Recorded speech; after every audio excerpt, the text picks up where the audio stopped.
video, we are going to create a reimbursement payment request, which means we have done two things previously. We have created our expenses. Number two, we have closed our reporting period. Now we are ready to make a payment request. So I'm going to go to Post Award, Cash Flow Payment Requests, or you can go to Post Award, Management Reporting Periods.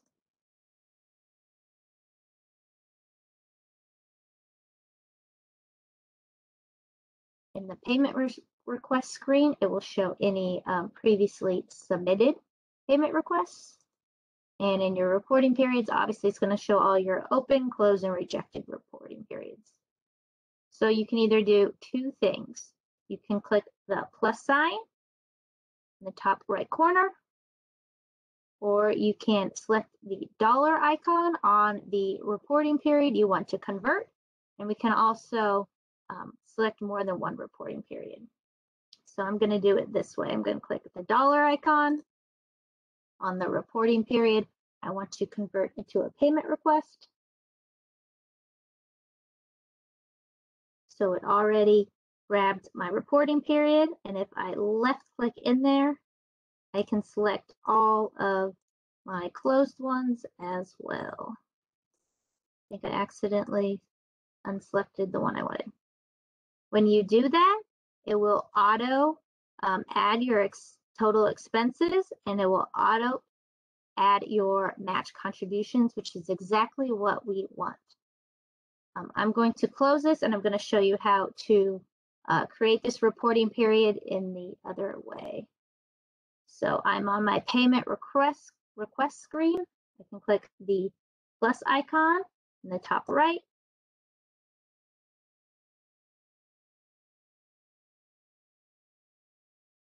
And now I have a blank one. And in this related reporting periods, I'm going to left select, and now I can select all of the closed reporting periods. So it does the same thing which converted previously. Pick my expenses and my match, which is exactly what I want. So for payment request name, it's going to be the payment request number. This example is number 1 because my previous payment request was rejected. If my previous one was approved, this would be payment request number 2. Then I can do today's date. Oops. And let's say it's May 1st. Payment type, we'll keep it as reimbursement. In the financial detail cost area, I don't need to do anything because I want it all exactly the same as my reporting periods. Any contributions, I don't need to do anything either because it automatically grabbed this. If you accidentally click the edit pencil icon, it will show up as this adjusted match contribution. We don't want that, we can delete that. If you accidentally add it, click 0. What it's doing, it's not thinking no, don't put adjusted, it's thinking your match is 0, so we don't want that. So just leave that how it is.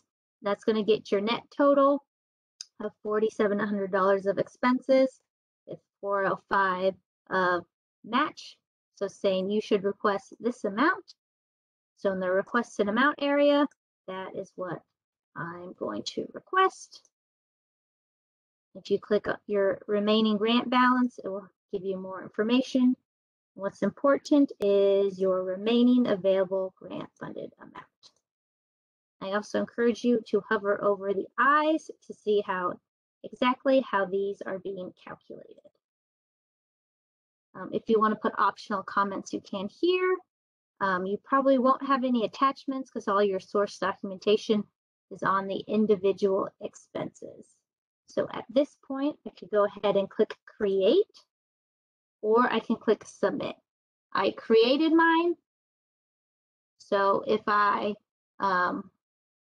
said, oops, I forgot to add a reporting period, and go back, and then later I can come back and submit it. I'm going to click on this payment request little Doesn't look like a button, but it is. To go back to my payment request list,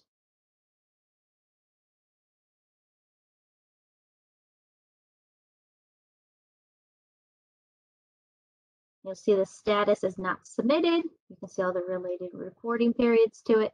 So I can either delete it, click the edit pencil again.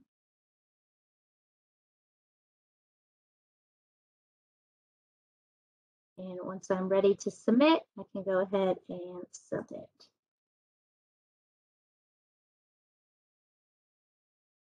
I'll get my success message.